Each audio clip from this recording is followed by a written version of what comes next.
Greetings, South Sudan, and welcome to a brand new episode of Gender Talk 211, where today we're going to discuss domestic and intimate partner violence. With me in the studio is Grace Aguil, activist civic engagement and peace building officer at CEFORD, that is CEFORD. Grace, you are most welcome to the show. How are you doing? So much. Happy International Youth Day. Happy International Youth Day to you and too. to everyone out there as well. Yeah. So how are you feeling today? Feeling well. I'm glad that it's Happy International Youth Day. We're celebrating the young people of South Sudan, especially in the farming systems, which is the theme of this year. So I've been part of many youth speaking today panelists on what's happening in the food system sector, in agriculture sector, which is what we're celebrating today. So happy International Youth Day to everyone. Thank you. You're fantastic. I mean, you're involved in so many things. You're doing so much work. Yep. I know in the morning you were doing a lot of agricultural promotion work for International Youth Day. And also generally, I know you as someone who is an advocate against GBV, gender-based violence. You've been very, very vocal on digital media, especially for the past few months. Tell me a little bit about your work in advocacy. Okay, I guess I picked up on gender-based violence as any other young person or young woman in South Sudan would have. This is a problem that unfortunately, I felt it's very wrong that it's normalized in our societies. This is something that, when you talk about gender-based violence, like normal, and this is very wrong. And that's why I started speaking about it. I started speaking about sexual harassment, all right, which happens to most young women in South Sudan, either in who are trying to enter into the employment or in work environment. So you find it's not that safe. It's not such a safe environment for young girls who are trying to develop their professional careers. And I think the fact that no one speaks about it kind of got me angry. Like, why is no one taking this up? Why is no one talking about what's happening? And that's when I started taking up. But I guess through so many discussions, it's a fact what's happening in our settings, our social settings, in our work environments, in our societies, in our communities, in our families, in our homes. Gender-based violence is such a big issue, but no one wants to talk about it. It's taboo to talk about it. It's non-spoken. It's normalized. It's accepted in our societies, which is very wrong. And I guess this is why I just felt the need to speak about it or to start the conversations about it. Yeah. Right. I remember you starting the conversation on Twitter and then on Facebook, and it was making its rounds on WhatsApp groups as well. Yeah. You find that you said it's normalized. Gender-based violence is extremely normalized, and sexual harassment especially. And when you started speaking out, we started seeing different people's responses to what you were saying, because they felt you shouldn't have talked about it. Like, those are the unspoken things that happen. You're not supposed to talk about it. Tell me a little bit about some of the responses that you got for you even speaking out or voicing yourself about the matter. The responses were either shocking or very supportive. It was neither. It was either the two or none. So the responses would be someone who would say, wow, this is such a great topic, and it's such a big topic that needs so much unpacking. Thank you for doing this. And then there would always be someone else who would go like, you're just trying to start up a conversation that's not right. As a young girl or as a young woman, why would you talk about this? This does not happen. You're just making things up. And some would say women like this when it's happening to them. Like, women like having to involve with someone sexually to get a job, and women use this as an advantage. And I thought to myself, this is such a wrong misunderstanding. I said it's because it's normalized, and people think that women, as a woman myself, I know it's not easy to have to go through this for you to excel professionally.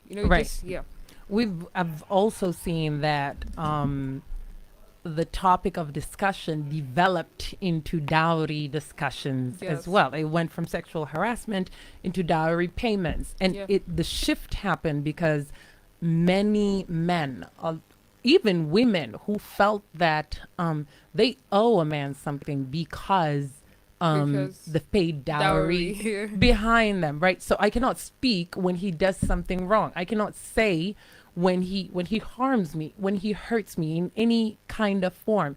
So we've seen that development as well, and so many conversations about whether the man is entitled to her body or not. Yeah. When he pays dowry. What are your thoughts on that?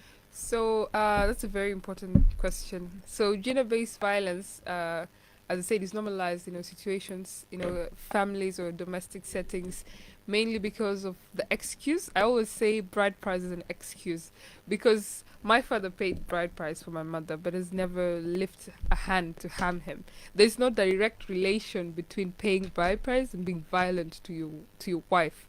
It is rather an excuse, like, why are you violent to your wife? Okay, let me just say because I paid dowry. But a violent person will always be violent, regardless of paying dowry or not. So it's a topic that needs a lot of unpacking. What kind of cultures enable this in our societies? What kind of things do we accept that enable gender-based violence to continue to root itself in our societies, to continue to develop, to continue to happen in our social settings? Yes. True. How do we? A lot of people have also said this is encouraged, and not necessarily encouraged, but such acts of violence are encouraged because there's what we call a customary law. It's protecting individuals with cultural beliefs that are okay with harming women. Yeah. Right? And they don't come out and say we are okay with harming women. But every time something happens, that's when they'll they say, oh, well, let's just talk about it. It's not a court case. It's a family case. A family matter, He'll change. Let's give them another chance. He paid dowry. Correct. He paid dowry, all while putting a woman's life at risk, basically. Do you think customary law contributes to domestic violence in general? Personally, I once asked someone that I want to see this document or whatever it is called customary law. So our constitution, you'd find our legal frameworks are so contradicting. We have our constitution that says, anyone of marriageable age can get married. Then we have the Child Act, which says, someone below the age of 18 is a child and cannot enter into any kind of contract or any kind of marriage situation.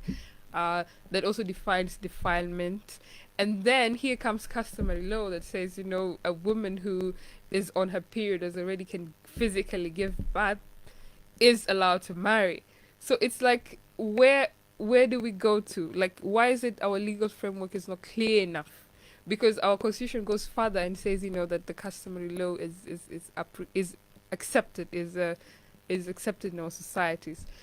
People use this as to cover up their hidden intentions. You find our cultures were not meant to harm people, they were just rather laws, but people use it as a way to cover up the evil intentions of either wealth or violence that is within them. So you find it usually goes down to individuals who use this twist the law in their favor. So I blame how our laws are not clear enough, leaving these loopholes where one can maneuver their way to their own understanding. Our laws have to be clear enough to protect women, clear enough to say, gender-based violence is a crime, regardless of who says or what family says. The police have every right to apprehend you. Rape is a crime. Marrying someone below the age of 18, even if the father agrees, even if the girl herself agrees, is a crime. Yep, that's very true. Someone said a few weeks ago, if you start holding people accountable, you'll start protecting women. You'll start seeing change. And that was absolutely very true. And speaking of accountability and the atmosphere that we're in today, I have to mention it. A few days ago, women all over Juba marched for a young lady by the name of Alwel Messi, who has allegedly undergone serious incident of violence from her husband, who happens to hold a senior official position, right? So give me an overview of the Alwel Messi situation. First of all, Alwel Messi is a typical example of gender-based violence in South Sudan. So when we organized this march, Justice for Alwell Macy March and Justice for Gender-Based Violence Survivors, we didn't really much focus on Alwell Macy herself, but rather what society has been condoning or enabling on gender-based violence, where pictures were leaked of her physical assault, where witnesses were there, but regardless, no action was taken. What happens to the typical woman who is beaten typically in her village by a man? What happens to her next? And comes If- to say yes. something happened to me, but I don't have proof or I don't have anything. proof. Then what happens Then to what her? happens to you? This shows how our systems enables it, how women are not protected by law in South Sudan against gender-based violence, and that angered the fact that it means I'm not safe. It means my mother is not safe. It means if I have a daughter, she's not safe. And that's why we had to march. We had to take a stand. In the petition we gave, it was not just about Alwell Macy. One, we felt Alwell Macy's safety was important. She has to be saved from the situation she was in and enabled to get health medical support. But then we also added that the government has to ratify the Maputo policy against gender-based violence. We also have a Gender-Based Violence Act, which is written by the Ministry of Gender, which is still in the Parliament. We asked the Parliament to ratify this act, and This is in the petition is in that the was petition. given. Yes. We also asked the President to give a statement against gender-based violence. Yeah. Many questions came up, conversations came up on social media. I've seen people discussing things to a whole different extreme. For sure. We've seen new faces come up. We've seen comments that I probably wouldn't have imagined would come out of someone's mouth. A domestic violence, to me, I don't know how the law or legally, how is it identified? But that's a criminal offense. Yep. You know, is, or it if is. it's not, it should be. It's actually in our revitalized peace agreement, to which Peter Mayen is a signatory, where it states in an article, I'm not sure about the number, that a political public figure in a ministerial or whatever, if he's involved in any acts of sexual offense or violence or gender-based violence, he's supposed to be dismissed, regardless of the extent of the violence, regardless of what other people say about it. He has to be first dismissed, and then we can have an investigation. Also, another question that comes to mind, at what point do we allow the law simply take its course? Right? Because we look at things and we try and determine what it is by ourselves. Yeah. There's a law governing this entire country. There's a constitution here. For sure. Domestic violence is a criminal offense. You should not be doing it. This basically means it does not matter how I see it. It does not matter how you look at it. This is what the law says, and this is how it should be treated. So when do we start letting the law, just take its course? Yeah. We simply don't allow the law be the highest thing that we do have. Yep. We place culture above the law, which is generally very wrong, because as beautiful as culture can be, it is extremely flawed. We've seen culture being flawed throughout the years, and yet we still allow it rule us, basically. For example, the customary law being a part of the law of the country. Why is it there? Yeah, and why is it contradicting our constitutions, our different acts, our different laws? And why do we even allow it to contradict the kinds of laws we have? So about the comments happening in social media, it's really interesting, because at first when the incident happened, and then we started talking about it on social media, the main aim was, why aren't you doing anything about it except posting on social media? Is that all you can do? But deep down, we already had this marching plan. We already had written a petition.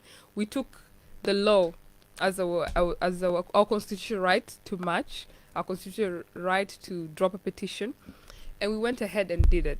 And then the conversation changed to, why even getting involved? This is a family matter. Mm. What's his side of the story? which that's what exactly what we're asking for in the petition. Let him go and stand in front a court of law and give his side of the story. Let there be an investigation. But if there is no step being taken to even investigate what's happening, to even get his so-called side of the story, that means there's no action being taken. So, and I at first I would get angry with some of the very weird comments you'd get that are like that are about how, what if he loses his position? It's a public position. He works for the government. He's supposed to work for the people of South Sudan. If the people, which also involves the women of South Sudan, if the women of South Sudan cannot allow someone who is a violator of human rights to sit in our public office as the Minister of Humanitarian Affairs and disaster risk management, so the comments were they were eye opening.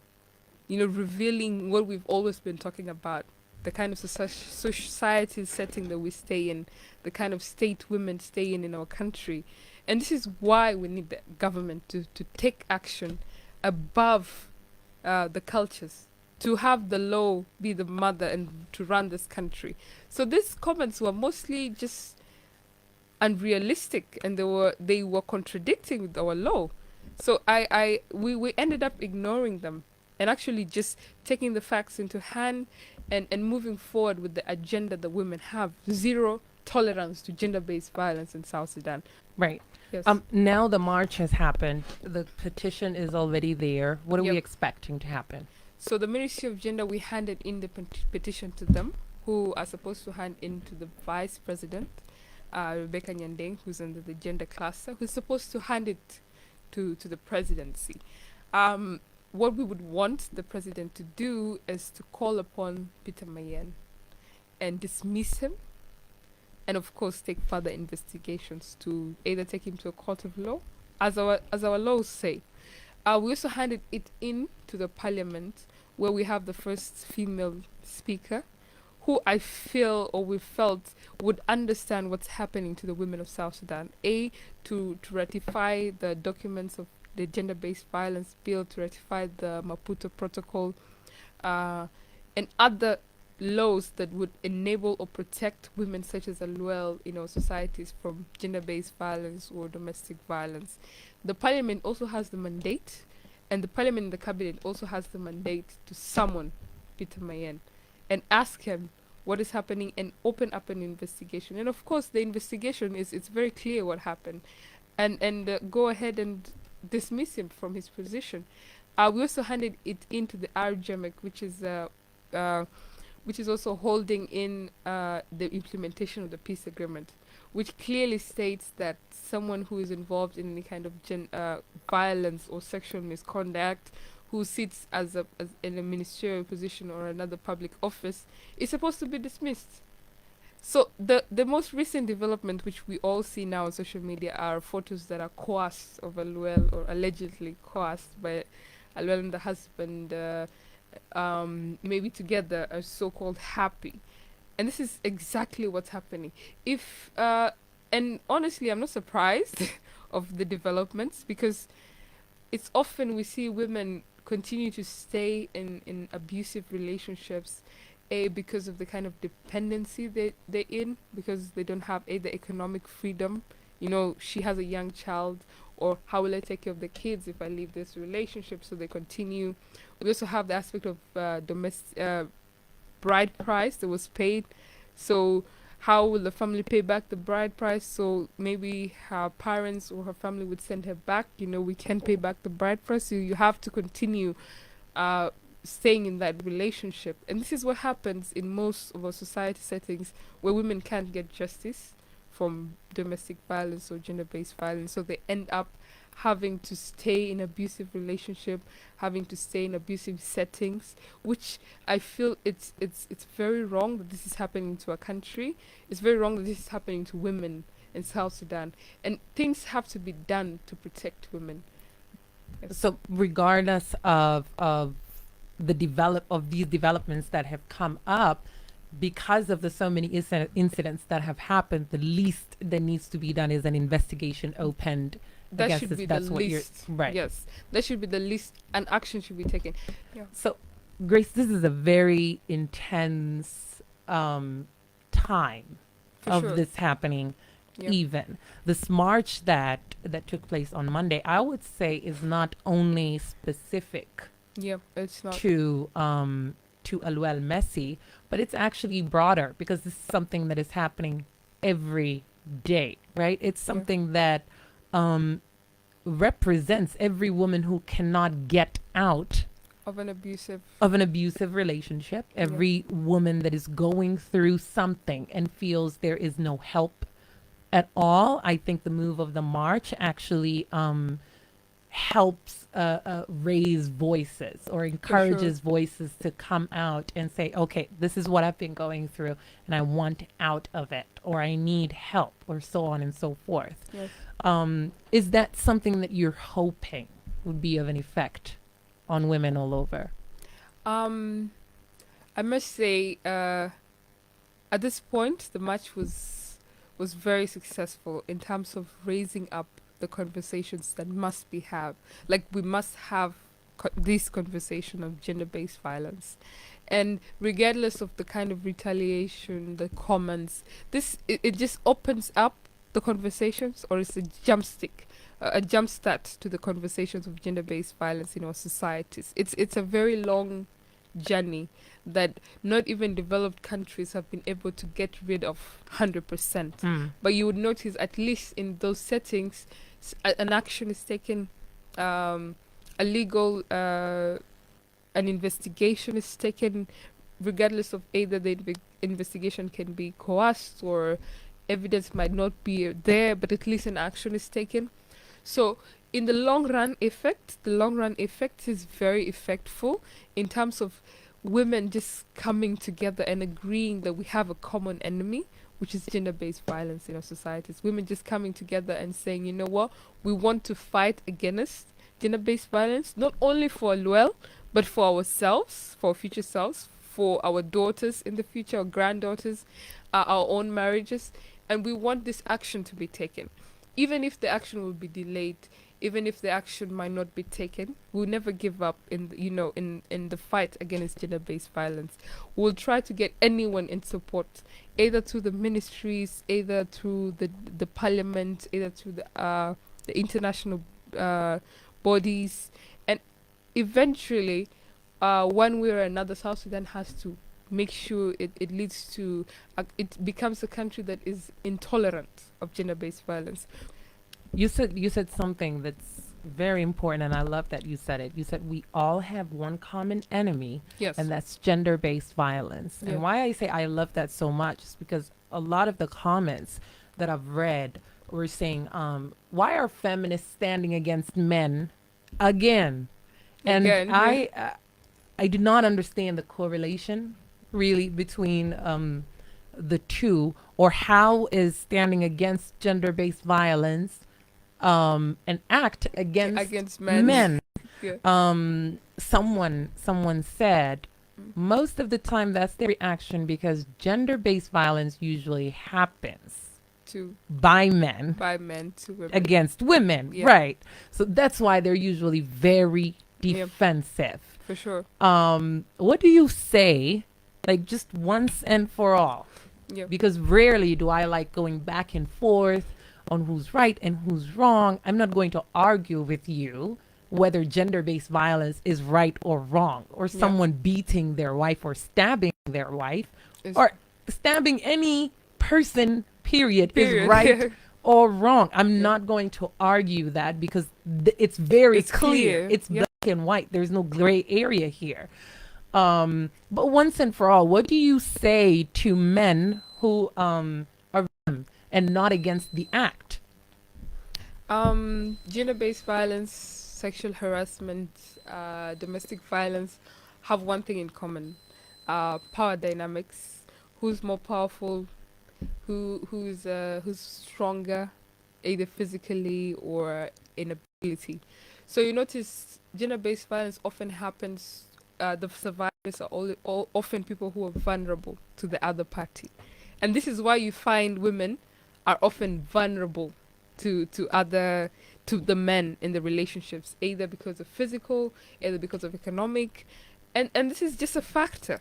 So we've had so many cases.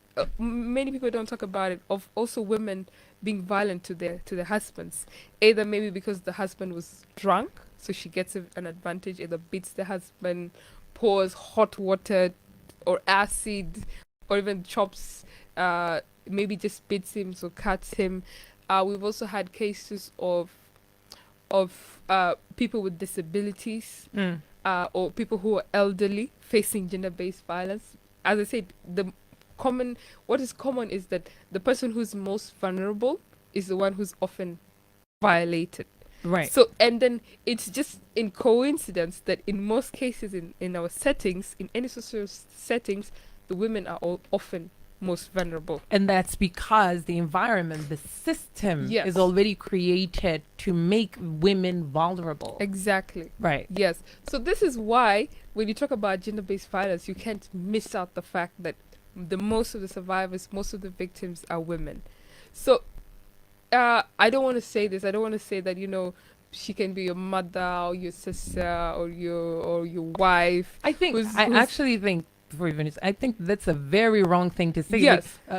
You have a sister, so what if the person was your mother or your sister? Yeah. Why do you need a relative or someone that is close to you for you to have a small amount of decency and to see someone as a human being? Exactly. That makes no sense. It makes no sense. I said this is what often people give, but this point is that women are part of our societies. Women are equals to men in terms of, according to law, leave our cultures. According to law, women and men are equal.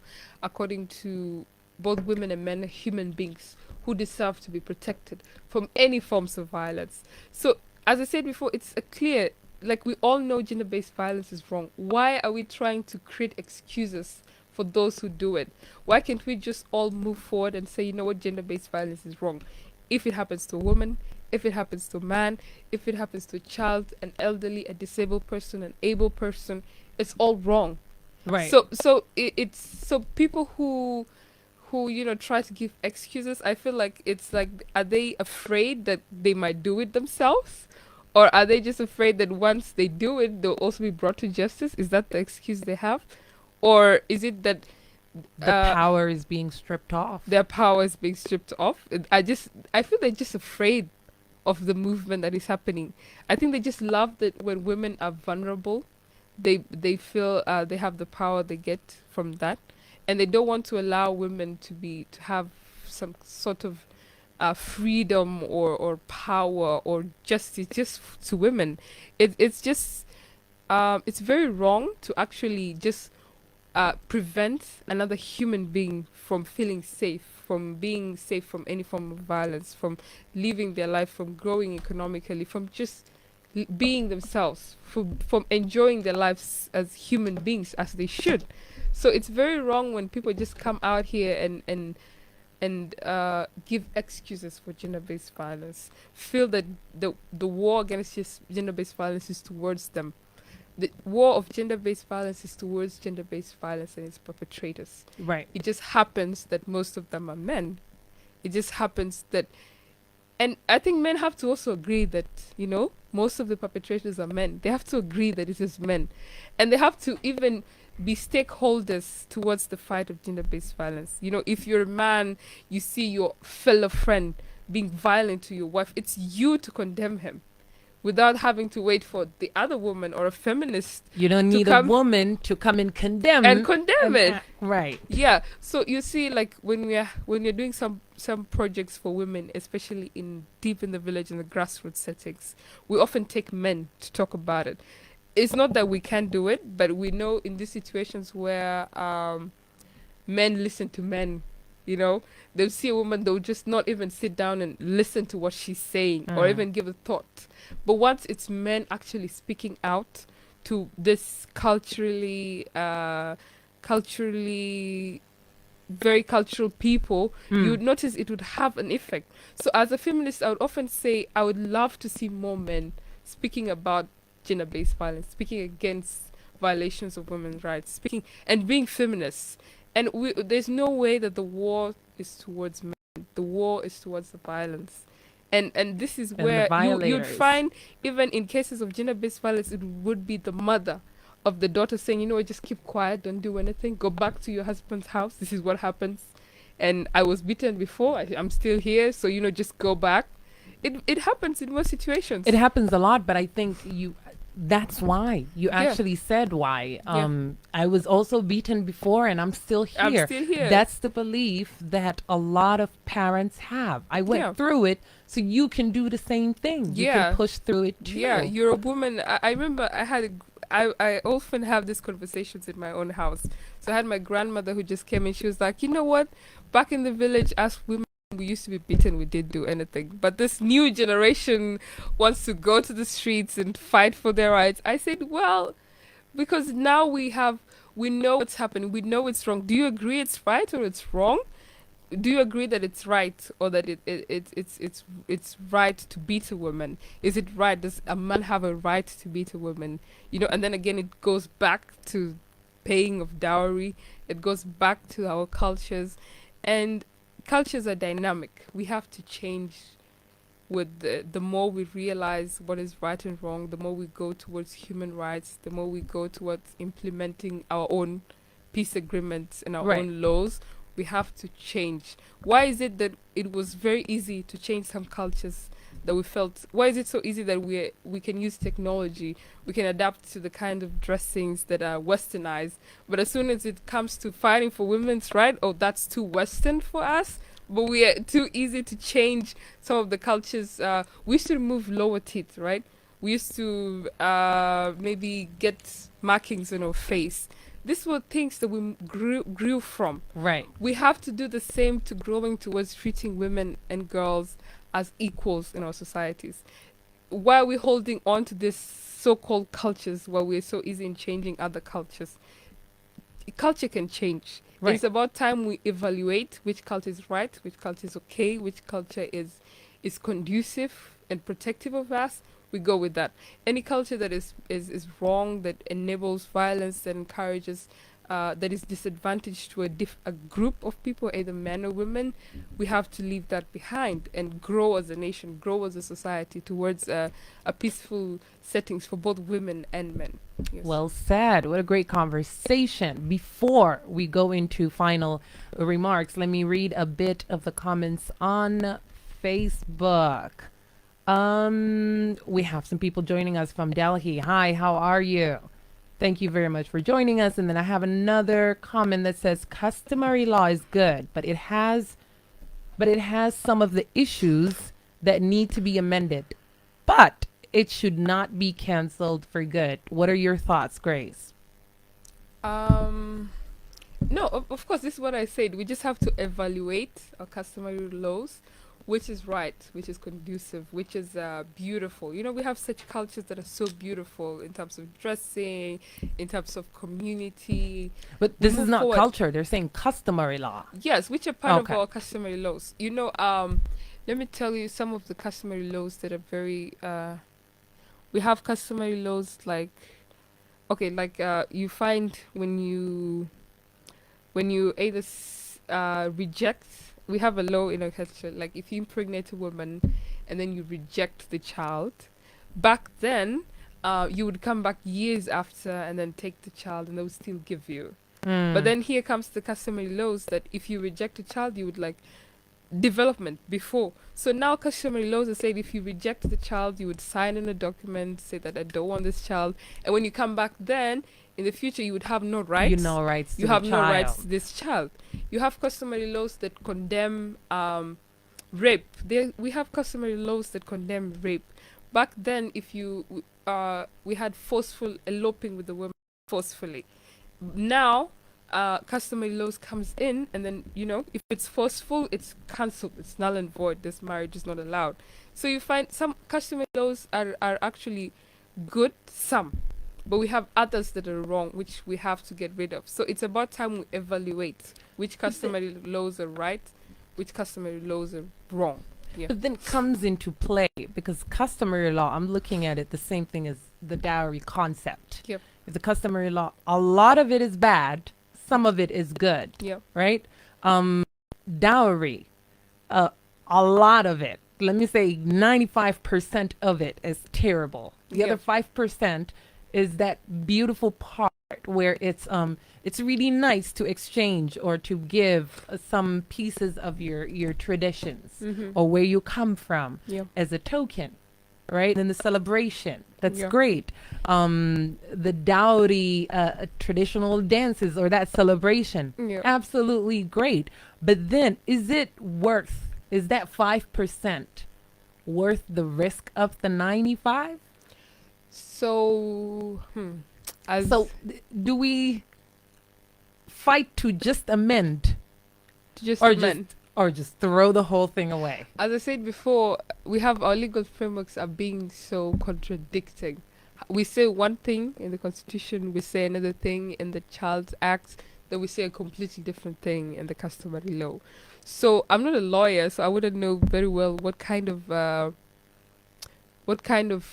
amendments we can make if we just get rid of customary law as a whole and then have the Constitution be the mother act. And you find that the Constitution is actually made from the customary law. Some of the laws are embedded into our Constitution. Customary law also has the land issues. It has communal issues that are covered there. So is it? So we just have to evaluate what kind of system works best for South Sudanese. Is evaluating the customary law okay? Is just adapting the Constitution as a full okay? Or should we just combine and have one law in general? But me, I would often say it's about time we have just one law. If the Constitution, it's the safe road, where we don't have contradictions from both. But then some people would say, at the grassroots, it's not easy to get rid of the customary law as a whole. It's a long process that needs, a lot of unpacking and behavioral change, and it's not easy as it is maybe in a city like a town like Juba. So, and I guess that's why they just ended up saying, we're going to agree with the customary law. So, but then again, we need to reevaluate. So, bride price, for example, bride price is paid in all over Africa. You'd find in either some countries, like let's say in cultures in Nigeria, Western Africa, you just pay maybe a palm wine and maybe some vegetables, and some cultures even have a few pigs. So it would never be an exaggerated number of cows or an exaggerated number of money, and then it feels like it's an exchange, You'd find that even back in the days, paying dowry was always on, your ability to pay dowry.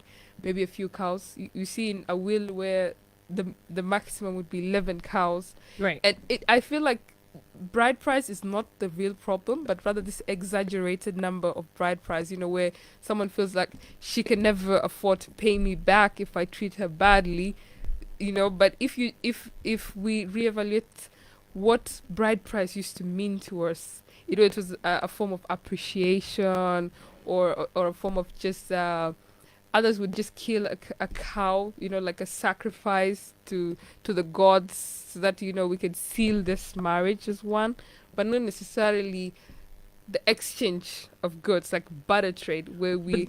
But isn't that where actually the problem lies? Yeah. Because regardless of how much dowry you're giving in, how much dowry a man is paying, or so on, there's value placed Yes. on a human being, right? Yeah. There's value being placed on a woman.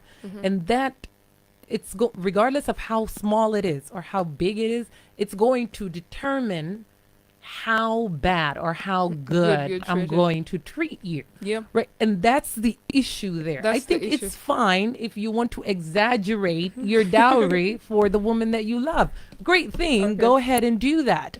If you also don't have much, you love each other, there can be a compromise. Go ahead and do that. But that should never be where the you're value. placing value on this woman Yeah. and how bad or good you're going to treat that person.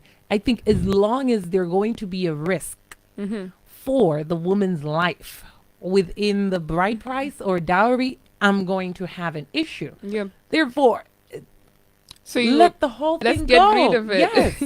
So you know, in some cultures, we would find that not only the man's family would pay dowry, like there would be gifts from both the families, the man and the woman. So there's really no like this huge difference on who paid what, and then it becomes, you know, just like a cultural celebration, Right. rather than, you know, I give you dowry, you give me the woman. So it's and that's why I'm always that's why I'm saying it's really hard to get rid of bride price as a whole in some of the society, you know, in terms of practicality. You find even people come from all the way from Australia and come here and marry a woman maybe from the village and pay bride price. It's we're carrying these cultures with us even to the Western world. Right. We're carrying, and the thing is, and this is where, as I said, evaluating what works best. What we can happen now is maybe just regulating some of this bride price. You know, as I said before, in case where I know of situations where a family would chase back the woman to the husband's house because they can't afford to pay back the dowry that was paid. It was already finished. Or you'd find even people would pay a lot of cows, and then here comes famine and all the cows die.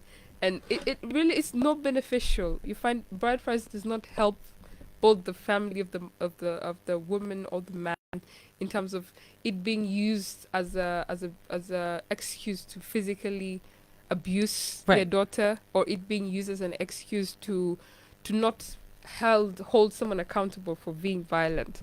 I guess it's a real big topic. It's a very big topic, and we'll never finish talking about it in 1 hour. But I want to thank you, Grace, for your honesty, for your courage, for everything that you do for women. I don't know if you've been told, but you're very loud, and nowadays we need women that are very, very loud to speak for the rest of us and to say, hey, no, that's wrong. You cannot do that.